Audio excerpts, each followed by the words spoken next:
Super league കേരളയിൽ semi ഉറപ്പിക്കാനായി Malappuram എഫ്സിയും Thiruvananthapuram കൊമ്പൻസും നേർക്കുനേർ ഏറ്റുമുട്ടും. സെമി ലക്ഷ്യമിടുന്ന ഇരു ടീമിനും ജയം അനിവാര്യമാണ്. ഇതുവരെ ഇരു ടീമിനും ഏറ്റുമുട്ടിയപ്പോഴെല്ലാം സമനിലയിലായിരുന്നു അവസാനിച്ചത്. രാത്രി 7:30-ക്ക് തിരുവനന്തപുരം ചന്ദ്രശേഖരൻ നായർ സ്റ്റേഡിയത്തിലാണ് മത്സരം. അയർലൻഡിനെതിരായ രണ്ടാം T20-യിൽ ബംഗ്ലാദേശിന് തകർപ്പൻ ജയം. 4 വിക്കറ്റിനാണ് ബംഗ്ലാദേശ് അയർലൻഡിനെ തോൽപ്പിച്ചത്. 171 റൺസ് വിജയലക്ഷ്യവുമായി ഇറങ്ങിയ ബംഗ്ലാദേശ് 2 പന്തുകൾ ശേഷിക്കെ ലക്ഷ്യം മറികടന്നു. സ്വന്തം മണ്ണിൽ ഏറ്റവും ഉയർന്ന റൺസ് ചേസ് കൂടിയായിരുന്നു ബംഗ്ലാദേശിന്റേത്.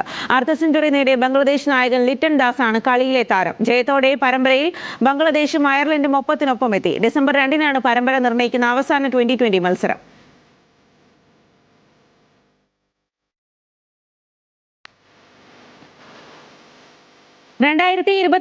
IPL-ൽ നിന്ന് പിന്മാറി മുൻ ദക്ഷിണാഫ്രിക്കൻ നായകൻ ഹാഫ് ഡു പ്ലസിസ്. 14 വർഷം വിവിധ ഫ്രാഞ്ചൈസികൾക്ക് വേണ്ടി കളിച്ച ശേഷമാണ് താരം IPL-ലെ 19ാം സീസണിൽ നിന്ന് വിട്ടുനിൽക്കുന്നത്. ചെന്നൈ സൂപ്പർ കിങ്സിനൊപ്പം 2 തവണ കിരീടം നേടിയിട്ടുണ്ട് താരം.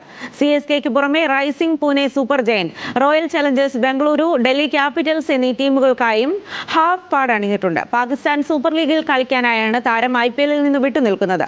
ഭാവിയിൽ IPL-ലേക്ക് തിരിച്ചു വരുമെന്ന് ഡുപ്ലസി അറിയിച്ചു.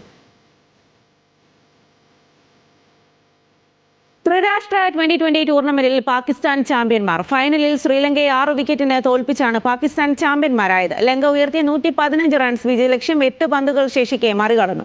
37 റൺസുമായി പുറത്താക്കാതെ നിന്ന ബാബർ അസമിന്റെ പ്രകടനമാണ് പാകിസ്ഥാന് അനായാസ ജയമൊരുക്കിയത്. കാമിൽ മിശ്രയുടെ അർദ്ധ സെഞ്ചുറിയാണ് ആദ്യം ബാറ്റ് ചെയ്ത ലങ്കയെ 100 കടത്തിയത്. മുഹമ്മദ് നവാസാണ് കളിയിലെയും ടൂർണമെന്റിലെയും താരം.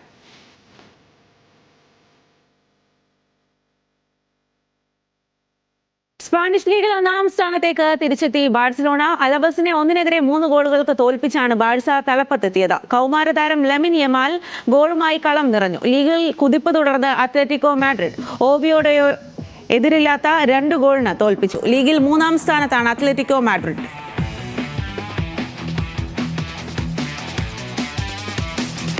ഇംഗ്ലീഷ് പ്രീമിയർ ലീഗിൽ വിജയ വഴിയിൽ തിരിച്ചെത്തി മാഞ്ചസ്റ്റർ സിറ്റി. ലീഡ്സ് യുണൈറ്റഡിനെ 2-3 ഗോളുകൾക്ക് തോൽപ്പിച്ചു. മത്സരത്തിൽ ഇരട്ട ഗോളുമായി തിളങ്ങി ഫിൽ ഫോഡൻ. മറ്റൊരു മത്സരത്തിൽ ടോട്ടനത്തെ അട്ടിമറിച്ച് ഫുള്ളാം.